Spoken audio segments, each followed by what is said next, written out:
আচ্ছা, আপনি নতুন মোবাইল ফোন কেনার পরে প্লে স্টোর থেকে কিন্তু অনেকগুলো অ্যাপকে আপডেট করে থাকেন, কিন্তু আপনি কি কখনো আপনার ফোনের মধ্যে থাকা প্লে স্টোর অ্যাপটাকে কখনো আপডেট করেছেন? আমার তো মনে হয় না যে আপনি কখনো প্লে স্টোর আপডেট করেছেন, যার জন্য আপনার মোবাইল ফোনটা কিন্তু অনেক সময় গরম হয় বা ল্যাগ করে।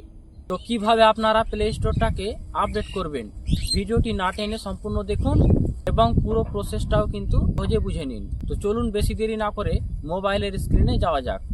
তো আপনারা সরাসরি প্লে স্টোরটাকে আপডেট করার জন্য প্লে স্টোরের মধ্যে চলে আসবেন। প্লে স্টোরে আসার পরে এই কর্নারে আপনারা ক্লিক করবেন। এখানে ক্লিক করার পর তারপরে একটু উপরের দিকে স্ক্রল করবেন। এখান থেকে আপনারা সেটিংসে চলে যাবেন।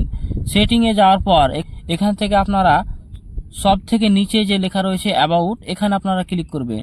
অ্যাবাউটে ক্লিক করার সাথে সাথে আপনারা দেখতে পাবেন, এই যে দেখতে পাচ্ছেন play store version update play store.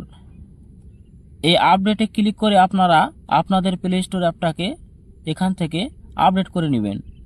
তো আশা করি বুঝতে পেরেছেন। ভিডিওটা যদি আপনার কাজে লেগে থাকে তাহলে কিন্তু অবশ্যই চ্যানেলটাকে সাবস্ক্রাইব করে রাখুন, এবং ভিডিওটা যদি পেজ থেকে দেখে থাকেন তাহলে কিন্তু পেজটিকে ফলো করতে ভুলবেন না।